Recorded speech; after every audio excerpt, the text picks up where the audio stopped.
안녕하세요. 저는 결혼 5년차 주부이자 직장인입니다. 나이는 30대고 저와 신랑 둘 다 같은 직종에서 일하고 있고 월급도 비슷합니다. 결혼하고 나서 남편이 큰돈을 사기당해 어려움이 있었는데 그때 집 보증금을 털어먹고 밑바닥부터 다시 시작해 지금은 살만해졌습니다. 아이도 올해 어린이집에 다니기 시작했고요. 남들 보긴 딱 평범 그 자체인 부부예요. 하지만 들여다보면 문제없는 집안 없듯 저도 아직 현재 진행 중인 어려움을 겪고 있습니다. 저는 시어머니와 매우 매우 사이가 좋지 않아요. 지금은 남편의 적극적인 동의하에 연락 끊고 살고 있어서 그나마 스트레스는 없는 상태예요. 남편이 장남이고 도련님도 있지만 도련님은 어머니에게 당한 게 많아 연락을 안 하고 사는 걸로 알고 있습니다. 그래도 저는 어머니 사는 거 보고 차마 외면 못하고 챙겨드리려 했어요. 하지만 본인 처지 생각 못하고 끝까지 이기적으로 구는 어머니 모습에 질려 그냥 신경 끊고 살기로 결심했습니다. 저 결혼할 때만 해도 두 집안 다 형편도 비슷한 중산층이었어요. 결혼 과정에서부터 저는 시어머니의 독단적인 성격으로 인해 갈등이 많았습니다. 그래도 시아버지가 막아주시기도 하고 남편이 중간에서 커트하면서 우여곡절 끝에 결혼은 했어요. 그리고 그 당시 시가 형편이 나쁘지 않았기에 금전적으로 저희한테 기대는 일도 없으셨습니다. 하지만 지금은 상황이 5년 전과 너무나 달라졌습니다. 저희 친정 부모님은 노후에 걱정이 없는 분들이라 너무 감사하고 있어요. 그런데 시댁에는 지난 몇 년간 안 좋은 일들이 너무 많았어요. 우선 아버지가 돌아가셨고 그 후로 가세가 점점 기울었습니다. 아버지가 돌아가시기 전 노후 자금을 충분히 마련해 놓으셨고 다달이 나오는 연금도 가지고 계셨으니 어머니 혼자 지내시기에는 어려움은 없었어요. 물론 집도 작으셨고요. 나름 그 동네에서는 여유 있는 집으로 큰 소리치고 사신 분입니다. 어머니 성격이 강한 거 남편은 결혼 전부터 저에게 누누이 말했었고 상처받지 말라며 미리부터 당부했었습니다. 하지만 알고 있는 것도 실제로 겪는 건 많이 다르더라고요. 저는 처음 만남부터 결혼한 이후까지 어머니 때문에 마음고생을 참 많이 했습니다. 너무 많은 일들을 다 말씀드리긴 어렵지만 제일 힘들었던 건 시어머니는 모든 일이 본인의 마음대로 되지 않으면 폭언을 하고 분노를 잘 조절하지 못합니다. 제가 결혼 전에 놀랐던 일이 한 번 있었는데요. 결혼 준비하면서 어머니는 모든 걸 본인 마음대로 하고 싶어 하셨습니다. 내가 좋은 날짜로 결혼날 정했으니까 네 부모님한테 말씀드리렴. 그날 말고 다른 날 결혼하면 니들 이혼수 있다니까. 꼭 그날로 잡아라. 참, 식장은 내가 봐둔 데 있어. 뷔페도 괜찮고 내 지인들이 찾아오기 좋은 곳이니까 거기로 예약해라. 어머니는 결혼 날짜와 결혼식장까지 다 마음대로 정해오셔서는 우리 부모님께 말씀을 드리려고 하는데 사전에 아무 상의도 없이 제 입장에서는 너무 황당했죠. 어머니, 근데 저희 집 사정도 있고 날짜도 조율하고 정해야 하는 거 아닐까요? 그리고 원래 식장은 신부 쪽에서 정하는 거라고 들었는데요. 어머니가 원하는 식장도 좋긴 한데 대신 날짜는 부모님께 말씀드리고 다시 잡으면 안 되나요? 저희 집 사정은 생각하지도 않고 마음대로 하신 것도 서운했지만 제가 곤란한 내색을 하자 대번에 화를 내시는 겁니다. 우리 집 하객이 너희보다 많을 게 뻔한데 당연히 우리 쪽에서 하는 게 맞는 거다. 내가 돈 주고 얼마나 힘들게 나를 받아온 건 줄 알아? 이 날 안 하면 너희 결혼이고 뭐고 할 생각을 마. 자식 잘 되는 날이라는데 네 부모가 안 된다 하시겠어? 그러자 듣고 있던 남편이 반발을 했어요. 엄마, 그만하세요. 아무리 그래도 결혼 날짜랑 식장은 우리가 우선이죠. 엄마가 결혼하는 거 아니잖아요. 상견례 때 양가 만나서 의논하면 되는 걸 왜 혼자 마음대로 정하시고 우리한테 화를 내세요? 엄마가 알아본 거 참고는 하겠지만 우리 사정 맞춰서 다시 정할 거니까 더 이상 말하지 마세요. 그랬더니 어머니는 노한 얼굴로 남편에게 대번에 화를 내셨습니다. 뭐? 이 자식이. 네가 감히 엄마 말을 거역을 해? 내가 너 클 때부터 말한 거 기억 안 나? 너 결혼은 무조건 엄마가 정해주는 대로 하기로 했었잖아. 근데 마음대로 여자 데리고 왔으면 다른 건 엄마 말을 들어야 할 거 아니냐. 엄마, 그런 말이 어디 있어요? 결혼은 내가 하는 거잖아요. 어쨌든 자꾸 이러시면 엄마랑 우리 사이만 안 좋아지는 거예요. 다시는 저희한테 말도 없이 혼자 정해놓고 통보하지 마세요. 남편이 항의한 덕에 그 일은 넘어가긴 했지만 어머니는 막무가내로 본인 주장을 하시거나 뜻이 통하지 않으면 주변 사람을 달달 볶으면서 괴롭히는 스타일이었습니다. 신혼살림 마련하는데도 다 따라다니며 간섭하셨고 제가 키우던 강아지 신혼집에 데려오다가 어머니 반대로 못 데려오는 일도 있었습니다. 이건 말고도 결혼 전 어머니 때문에 곤란한 일이 많았습니다. 하지만 그게 결혼을 엎을 수도 있는 이유가 될 수 있다는 건 몰랐어요. 저도 결혼이 처음이었으니까요. 결혼 전 시모가 좀 이상하다는 생각이 들면 그 결혼을 고민해봐야 한다는 건 몰랐습니다. 깊이 생각하지 않고 남편과 신혼살림 차릴 생각에만 들떠 있었어요. 예사롭지 않은 시모인 거 알면서도 제 무덤 제가 파는 결혼을 한 겁니다. 시댁은 저희 신혼집과 딱 걸어서 10분 거리입니다. 길 건너 아파트 단지에서 사셨어요. 저희 집은 24평대 아파트 전세였습니다. 결혼할 때 양가 부모님 도움 안 받기로 약속했기 때문에 양가 부모님은 결혼 비용 조금씩 도와준 거 말고 큰돈 보태주신 건 없으세요. 둘 다 안정적인 직업이라 굳이 부모님 노후 자금까지 끌어다 결혼 비용으로 쓰고 싶지는 않았거든요. 시어머니 댁은 48평 대형 평수에 20년 넘은 구축이었지만 오래 사셨고 노후도 그 집에서 보내실 계획이라고 알고 있었어요. 남들 보기에 살만하다 싶은 집이고 실제로 어머니는 그 동네에 오래 사시면서 동네에서 대장 노릇 하시던 분입니다. 주민센터에서 분유회도 도맡아 하시고 통장이며 주민자치위원이며 안 하는 활동이 없으셨어요. 암튼 절대 집에서 살림만 하는 분은 아니에요. 지금은 경제활동은 안 하시지만 오랫동안 보험일도 하셨다 들었고요. 시어머니는 작은 중소기업에서 퇴직하셨고 두 분이 같이 돈 벌면서 큰 돈은 못 버셨지만 나름 먹고 살 걱정은 안 하고 살아오셨다고 합니다. 여기까지 들으셨다면 아마 멀쩡한 집안이라고 생각들 하실 겁니다. 사실 시어머니만 빼면 그리 문제는 없는 집안은 맞아요. 하지만 제가 결혼 전에 어머니 때문에 하도 황당한 일을 당한 게 여러 번이라 한 가지 결심했던 게 있다면 시어머니와 굳이 사이 좋아지려고 어머니에게 억지로 애를 쓰지는 말아야겠다는 거였습니다. 왜냐하면 저는 어머니가 말씀 함부로 하시는 거에 하도 상처를 받기도 했고 결혼 과정에서 시어머니가 마음대로 휘두르신 것 때문에 친정 부모님을 너무 희생시켰다는 생각을 한 후부터는 어머니 뜻대로 모든 걸 다 따르지 않겠다는 결심을 했습니다. 저도 할 말은 하는 성격이니 참지만 말고 할 말 있으면 하고 살겠다고 남편에게도 얘기했고요. 그런데 그 시작이 결혼하고 첫 명절부터일 줄은 몰랐습니다. 결혼 초반부터 저는 어머니와 사이가 크게 틀어지는 사건을 겪게 되었어요. 남편 시댁은 제사를 큰 집에서 지냅니다. 큰 집은 아들은 하나 있지만 장가 가기 전이라 며느리가 없고 딸만 둘이라 사실 그 집에서 큰 며느리는 저인 셈이에요. 그런데 명절 며칠 전에 어머니가 전화를 하셔서는 "예, 아가. 내일 큰 집에 같이 가서 음식 좀 해야겠다." 이러시는 겁니다.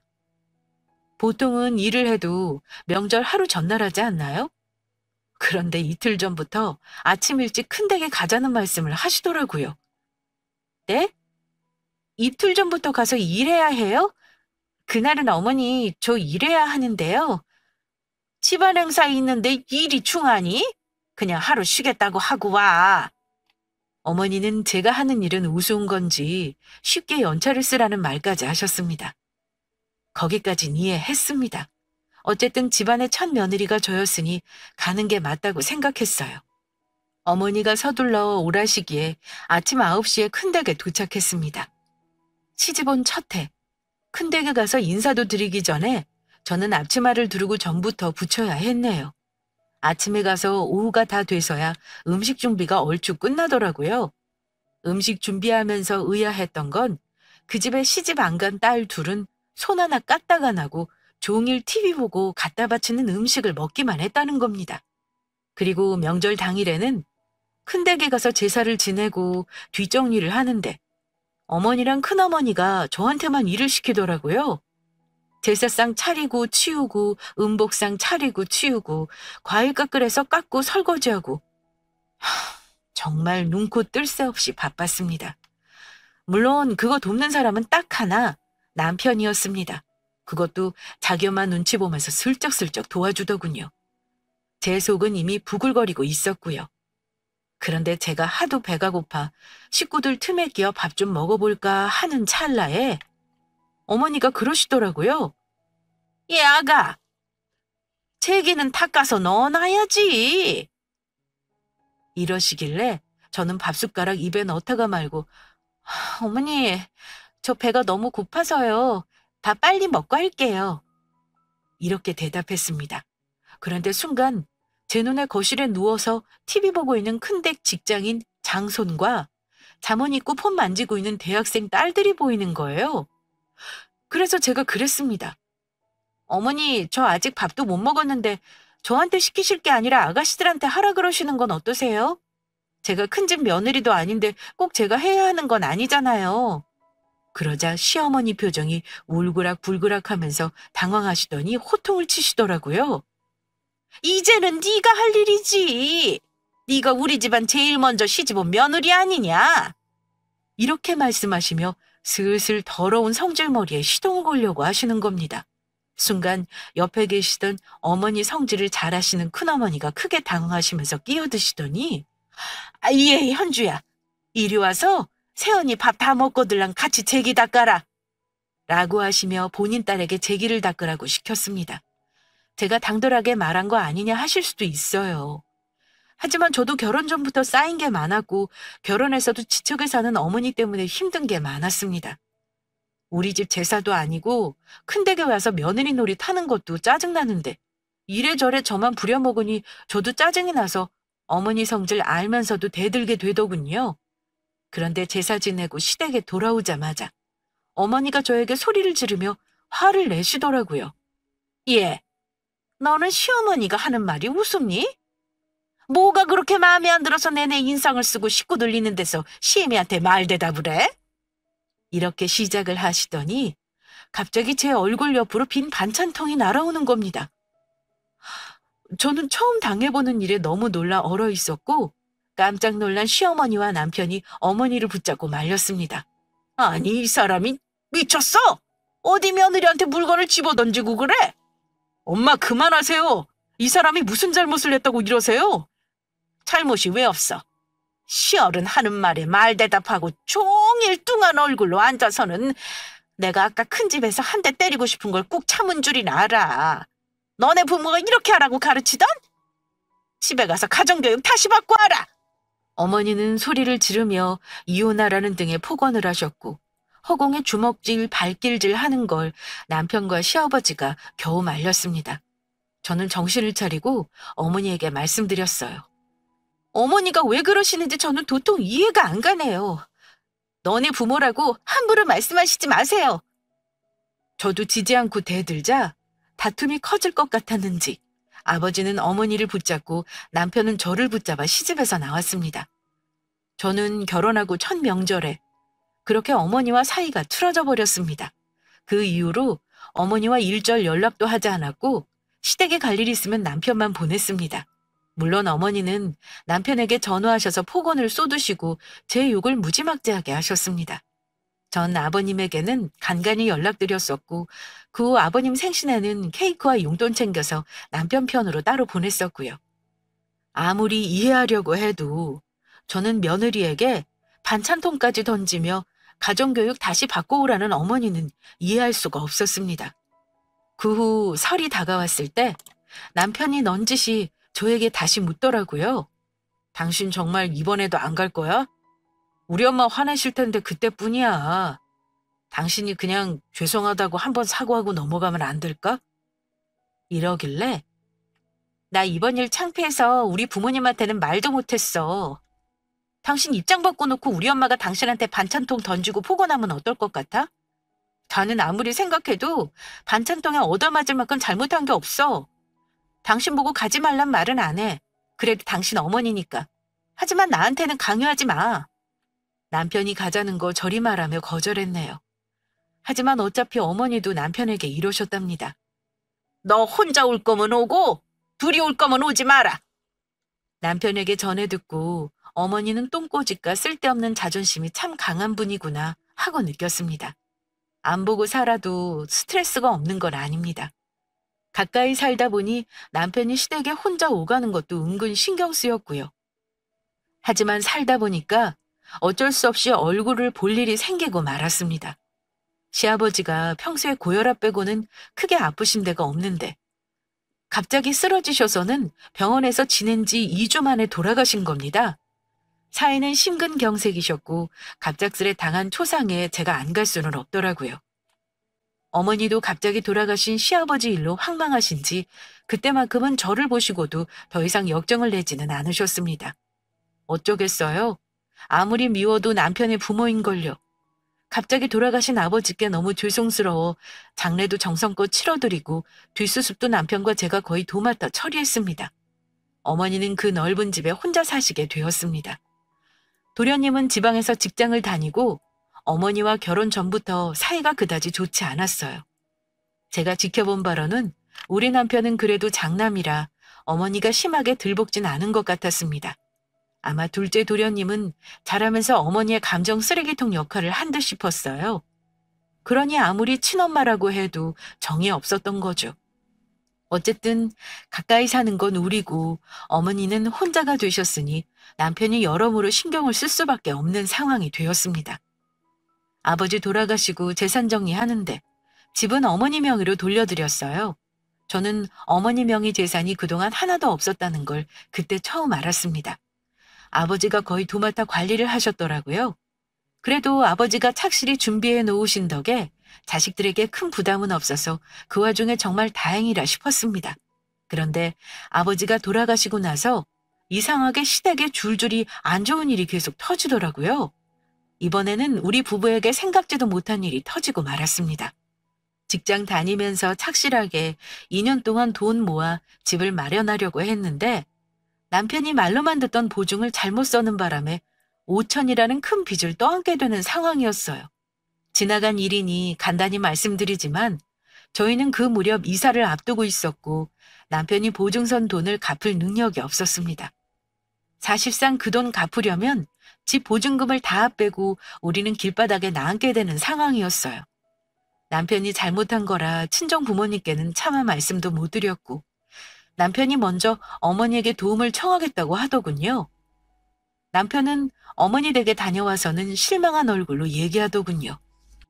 여보, 어머니가 못 도와주시겠대. 엄마도 아버지 돌아가시고 이래저래 돈 들 일이 많으셨나 봐. 근데 현금은 노후자금이라 절대 건드릴 수 없다고 그러시네. 여보, 정말 내가 면목 없지만 당신 부모님한테 도움 좀 청할 수 없어? 일단 급한 불은 끄고 봐야 하잖아. 전부는 아니어도 1, 2천도 못 도와주신다는 거야?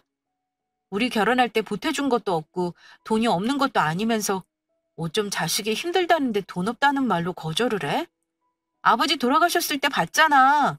우리가 공짜로 달라는 것도 아니고 살면서 갚겠다는데 그래도 돈이 없다셔? 저는 급한 마음에 남편을 윽박질렀습니다. 어머니 돈이 얼마나 있는지는 나도 정확히 몰라. 근데 없다고 하시는데 어쩌겠어. 그렇다고 어머니 사는 집을 팔 수도 없는 거잖아. 제가 알기로 아버지에게 승계받은 현금 자산만 3억이 넘는 걸로 압니다. 그리고 다달이 연금이 200만 원 돈 나오고요.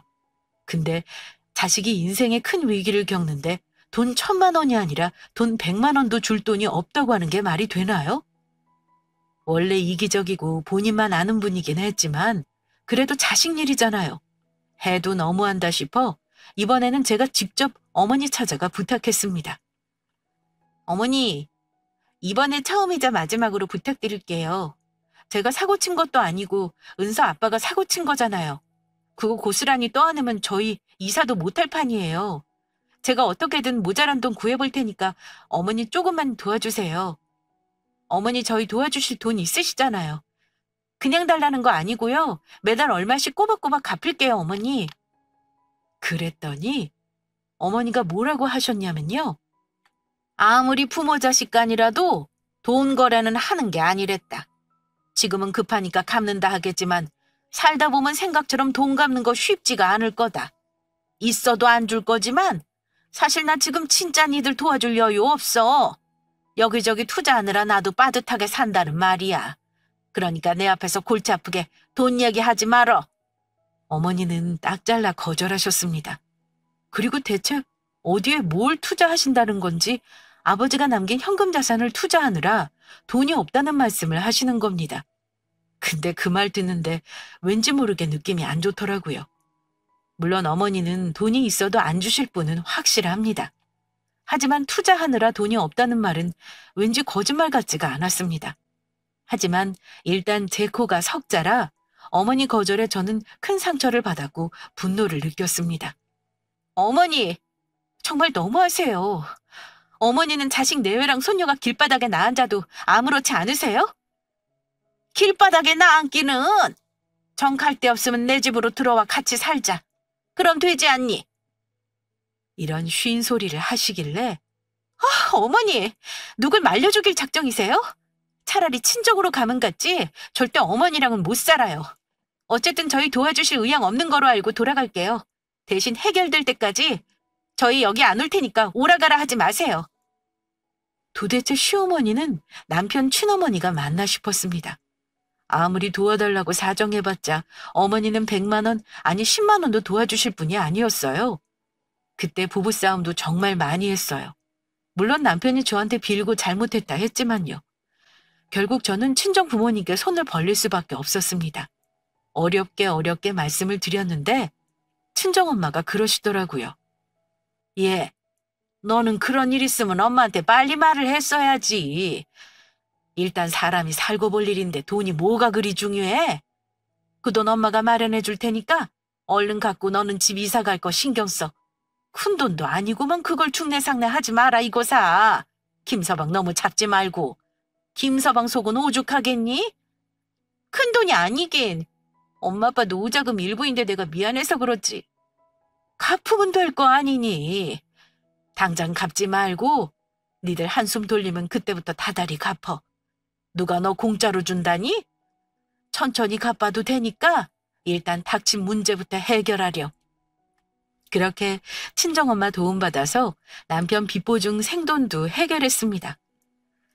그 후 남편에게 보증 씌운 사람 고소하느라 경찰서 왔다 갔다 하며 저희도 한동안 정신없었습니다. 그래도 엄마 덕분에 잘 해결하고 이사도 무사히 할 수 있었어요. 무엇보다 직장에서 가까워지고 시댁은 40분 거리로 멀어진 게 너무 좋더라고요. 어느 정도 안정을 찾은 후 남편은 매달 친정엄마에게 형편되는 대로 돈을 보내드릴 수 있었습니다. 저는 그 일을 해결하고 나서 시어머니에게 당분간 연락을 하지 않았습니다. 남편은 그래도 자기 엄마를 챙기는 사람인데 어지간히 속상했는지 본인도 자기 엄마랑 연락 안 하고 싶다고 그러더군요. 그래서 저는 신경 안 쓸 테니 마음대로 하라고 했습니다. 그런데 1년도 안 돼서 시어머니가 남편을 통해 연락이 왔는데요. 이놈의 집구석은 맨날 무슨 사고만 줄줄이 터지는 건지 이번에는 시어머니가 아주 대형 사고를 쳤더라고요. 남편에게 연락이 와서는 이러셨답니다. 얘 영수야, 엄마 이제 어쩌면 좋냐. 내가 어떻게든 혼자 해결해 보려고 했는데 역부족이구나. 이제 집도 날려먹게 생겼으니 나는 어디로 가야 하니? 니들 이럴 때 엄마 도와줘야지. 영식이 이놈은 아예 전화도 하지 말라는구나. 대체 무슨 일이신데요? 아버지가 해놓으신 거 잘 지키기만 하면 되시는 분이 대체 무슨 사고를 치신 거예요? 돈 굴려서 불려보라는 말에 내가 있는 돈을 전부 여기저기 투자했는데 이제 와서 다 엎어졌다는구나. 9천만 원 넣어놓고 코인은 100만 원도 안 남았고 오피스텔 투자한다고 돈 보냈는데 나쁜 인간이 돈 가지고 날라버리고 다들 돈 떼어서 난리가 났어. 남편은 한숨을 내쉬며 어머니가 여기저기 투자한 게 거의 박살이 났다는 말을 하는 겁니다. 그래도 집은 남았잖아. 그 집 시가가 거의 5억짜리인데 그거 팔아서 좀 작은 데로 옮기시라고 해. 그래도 빚은 없으실 거 아니야. 그랬더니 남편이 하는 말이 이랬습니다. 그 집 대출을 한도 꽉 채워받아서 팔고 나면 남는 것도 없겠더라. 노인네가 욕심에 눈이 멀어가지고 대체 그 집 담보로 대출금까지 투자를 했대. 돌아오는 이자 못 갚으면 아마 경매로 넘어가지 싶다. 이러는데 참 답이 없다 싶어 그냥 포기가 되더라고요. 몰라. 당신 어머니니까 당신이 알아서 해. 나는 참견하고 싶지도 않다. 당신이 월세를 얻어 주든 말든 마음대로 해. 솔직히 다른 사람 같으면 이런 상황에 이혼하고도 남았어. 그동안은 당신 착한 거 하나 보고 참은 거지만 이제는 나도 한계야. 더 이상 나한테 무리한 요구하면 나도 이혼 생각해 볼 거니까 그런 줄 알아? 하지만 남편이라고 별 수 있겠어요? 돈줄은 전부 제가 틀어주고 있으니 엄마를 도와주고 싶어도 못 도와줄 거 제가 뻔히 알고 있었습니다. 나중에는 결국 어머니 집도 날리고 통장도 압류당했다고 들었습니다. 자세히는 몰랐는데 남편이 말하기를 월세 얻을 돈도 없어 고시원 즐비한 동네에 작은 쪽방을 얻어 들어갔다고 하더군요.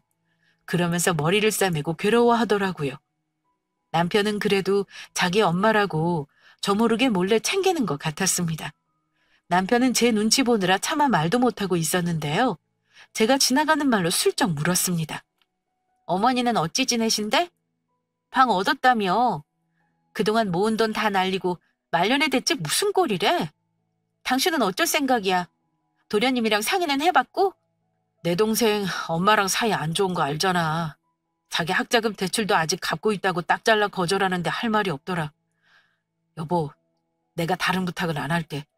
나랑 한 번만 어머니 지내시는데 한 번 가줄 수 없어? 엄마도 기가 많이 죽으셨어. 아무래도 지금 충격이 제일 크실 거 아니야. 딱 한 번만 가볼 거야. 나한테 어머니 모시자느니 그런 헛소리 절대 하지 마. 알았어. 어머니랑 같이 살 생각은 없어. 나도 어머니가 재산 다 날려먹은 거 생각만 해도 분통 터져. 아들 된 도리로 한 번은 가보자는 거야. 그때는 차마 남편 요청을 거절 못하겠더라고요. 그래서 어쩔 수 없이 어머니 지낸다는 방에 가봤습니다. 막상 가보니 2평 채 안 되는 방에 노인네가 앉아있는 게 너무 안 돼 보이긴 했어요. 예전에 성질 대단했던 양반이 그러고 있으니까 비현실적이기까지 했습니다. 어머니는 제가 찾아올 줄 모르셨나 봐요. 저를 보더니 더 죽는 소리를 하시더라고요. 어느 시어미가 이러고 사는데 이제 와보는 거야? 내 사는 게 일이 됐다. 니들이 나를 외면하는데 갈 데가 없으니 어쩌겠니? 여긴 왜 온 거냐? 이 시어미 망한 거 보러 온 거니? 어머니, 무슨 말씀을 그렇게 하세요? 애아빠가 어머니 어찌 지내는지 보자길래 온 거예요. 아니, 대체 아버지 남긴 돈을 어찌다 날리신 거예요? 어머니가 모든 상황을 이렇게 만드신 거잖아요. 그런 상황에서도 어머니는 말을 믿게 하셨습니다. 저 역시 어머니 꼴을 보니 답답한 나머지 말이 곱게 안 나가긴 했습니다. 솔직히 할 말이 없긴 했어요. 성질이 확 꺾인 거 보니 결혼에 처음으로 불쌍하다는 생각도 들었고요. 어머니 보고 와서 저도 기분이 착잡했습니다. 남편은 뭐라 말도 못하고 제 눈치만 보고 있었고요. 하지만 어머니 데리고 우리 집으로 선뜻 모시고 오자는 말은 나오지 않았습니다. 어머니 집을 따로 얻어줄 형편도 아니었고요. 외면하기도 불편하고 해결해주기도 싫은 그런 상황이었습니다. 하도 답답해서 저도 친정엄마에게 이 사태를 털어놓았어요. 그냥 엄마 조언을 얻고 싶어 말한 건데 시어머니 사연을 들은 친정엄마는 생각보다 더 시어머니 처지를 걱정하셨습니다. 어쩜 좋니? 네 시어머니 나이도 나랑 비슷한데 그 나이에 가난하게 사는 건 재앙이야. 네가 힘들어도 당분간 어머니 모실 생각은 없어? 엄마 미쳤어? 나 어머니한테 당하고 산 거 엄마가 모르니까 그런 말 하는 거야. 어머니가 알아서 하겠지. 본인이 전부 저지른 건데 뭐. 내가 같이 모실 거였으면 그런 방에 사시도록 놔뒀겠어? 암튼 절대 같이는 못 살아. 엄마, 나 시어머니랑 살면 한 달 만에 말라 죽어. 그래도 자식 며느리가 그러면 쓰니? 아유, 너도 마음이 불편하니까 엄마한테 말한 거 아니야. 그럼 그 노인네를 그냥 계속 그렇게 살게 할 거야? 예, 그러지 말고 엄마가 1억 정도는 여유가 있는데 너희 어머니 작은 빌라라도 얻어드릴래?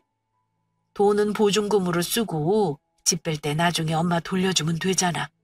일단 그 돈으로 지낼 곳 마련해두려봐. 그 나이에 그리 살면 병난다. 나랑 비슷한 나이라 너무 안 됐어서 그래. 뭐? 엄마가 왜? 그럴 거 없어. 나 살면서 도움 한 번 받은 적 없는데 엄마가 뭐하러 그래? 하지 마. 엄마 그럴 필요 없어. 시어머니 처지 듣고 친정엄마는 큰 결심을 하시고 1억이라는 큰 돈을 도와주시겠다 하셨습니다. 저는 당연히 말렸지만 엄마는 남편에게 즉시 연락을 하셔서는 돈을 마련해 주겠다 하셨습니다. 남편은 큰절까지 해가며 엄마에게 고맙다고 했죠. 그리고 신이 나서 돈에 맞는 다가구 주택을 알아보고 계약까지 일사천리로 진행했습니다. 그런데 문제는 그 다음이었습니다. 시어머니에게 찾아가 친정엄마가 도와주신 걸 말씀드렸어요. 저는 당연히 어머니 입에서 고맙다는 말 한마디는 나올 거라 생각했습니다. 그런데 어머니는 역시나 보통 분이 아니셨어요. 대뜸 한다는 소리가 이랬습니다. 너 지금 나더러 어디서 그깟 푼돈으로 집 얻어 살라는 거니?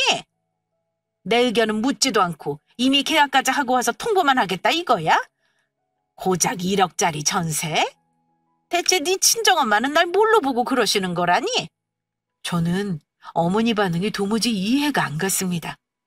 어머니, 지금 처지를 좀 객관적으로 보세요.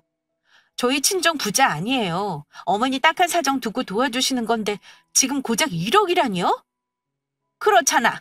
네 친정 부모가 그래도 집이 몇 채는 있다면서 고작 1억만 도와준다 그래? 다른 사돈들은 결혼할 때 억소리 나게 해오고 힘든 일당하면 큰돈 도와준다더라. 아휴, 근데 이건 뭐 나를 더 무시하는 것 같구나.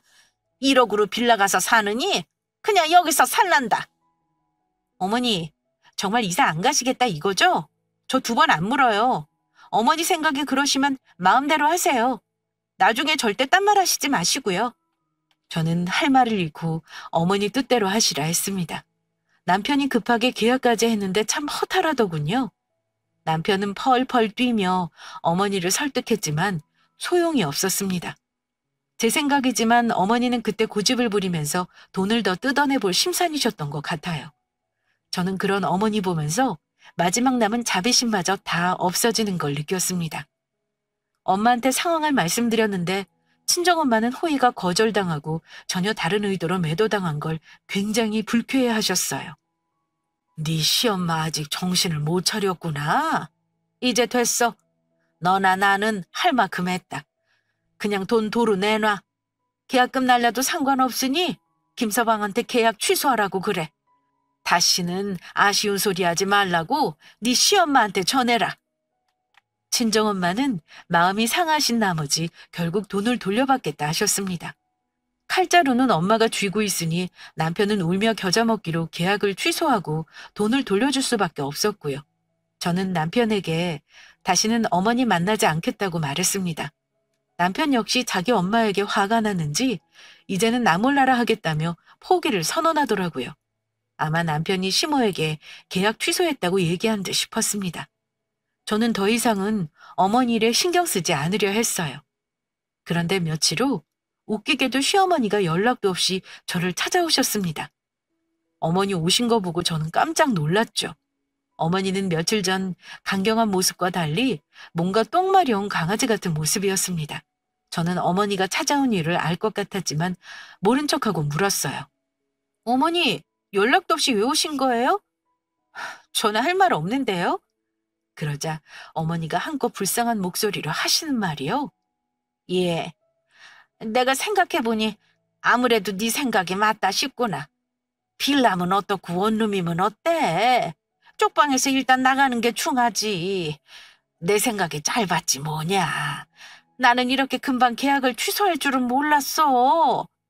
그래도 네 친정엄마가 큰맘 먹고 도와주시는 건데 그냥 너 보태주시려나 했다마는 이제는 내가 너 하라는 대로 할 테니 엄마한테 돈 1억 그냥 해달라고 해라.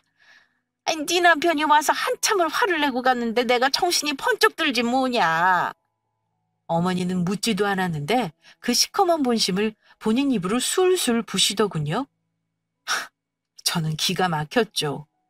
이번에 또 어머니 요구 들어드리면 진짜 한도 끝도 없이 휘둘리며 살겠다 싶어 단호하게 말씀드렸어요.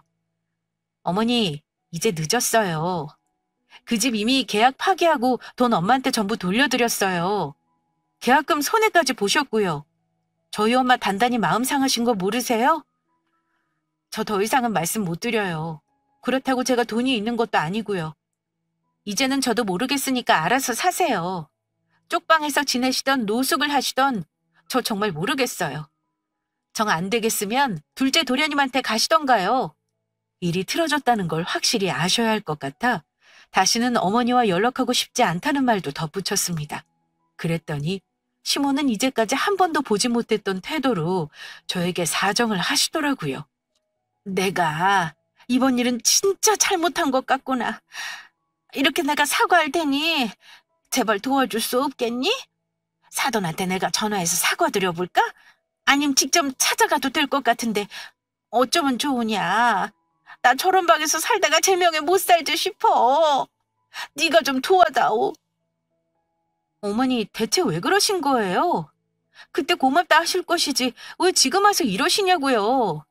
무시하는 거라고 억지 부리면 저희가 더 좋은 집 해드릴 줄 아셨어요? 말씀드렸잖아요. 저희 엄마도 돈 많아서 해드리는 거 아니라고요. 이제는 소용없고요. 저는 신경 쓰고 싶지 않으니 그냥 거기서 사세요. 정 힘들면 아들들이 알아서 하겠죠. 저한테는 말하지 마시고 돌아가세요. 다시는 저한테 돈 얘기하지 마시고요. 어머니는 한참을 더 질척거리다가 결국은 돌아가셨습니다. 제 예상대로 어머니는 돈 1억이 적다고 튕기면서 저희 친정집에 돈을 더 뜯어내려는 심산이셨던 겁니다. 그 속내를 확실히 알고 나니 비굴하게 구는 시모가 더 싫더군요. 친정엄마의 순수한 호의를 그런 식으로 이용한 사람 본성이 바뀐다고 생각하지 않아요. 그 뒤로 저는 어머니를 비롯한 시가 식구들과는 아예 연을 끊고 지냅니다. 남편도 저한테는 아무 말 못해요. 물론 그 뒤로 남편이랑 둘째 도련님이 어찌 돈을 마련해서 작은 원룸으로 옮긴다고 했다고 들었습니다. 하지만 저는 아무리 시모가 사과한데도 다시는 얼굴 보고 살기는 싫습니다. 1년 정도 지났지만 남편은 저한테 미안한지 한 번도 입 밖으로 어머니 보러 가자는 말은 안 합니다. 저도 이제는 마음 약해져서 보고 살자는 말은 안 하려고요. 아마 저처럼 시가와 영 끊고 사시는 분들은 아무리 가족이라도 남보다 못할 수 있다는 거 잘 아실 겁니다. 남편이 자기 어머니를 완전히 외면하는 건 어렵나 봐요. 그래서 저의 얘기는 아직은 현재 진행형입니다. 그래도 안 보고 사는 지금은 오히려 마음이 편하네요. 저희 친정엄마도 이제는 시어머니 챙기라는 말은 안 하십니다. 그동안 엄마가 모르던 제 시집살이 말씀드렸더니 경악을 하시더라고요. 앞으로 돌아가시기 전까지 무슨 일이 있을지는 몰라요. 하지만 현재로서는 스트레스 안 받고 살려고 합니다. 고약한 저희 시어머니 사연 어떠셨나요? 아마 더한 거 겪은 분들에 비하면 순한 맛일 것 같긴 합니다. 이런 경우도 있구나 하고 들어주시고 며느리 입장에서 공감해 주셨으면 좋겠습니다. 제 사연은 여기까지입니다. 긴 시간 들어주신 구독자분들께 감사드리며 사연 마치겠습니다.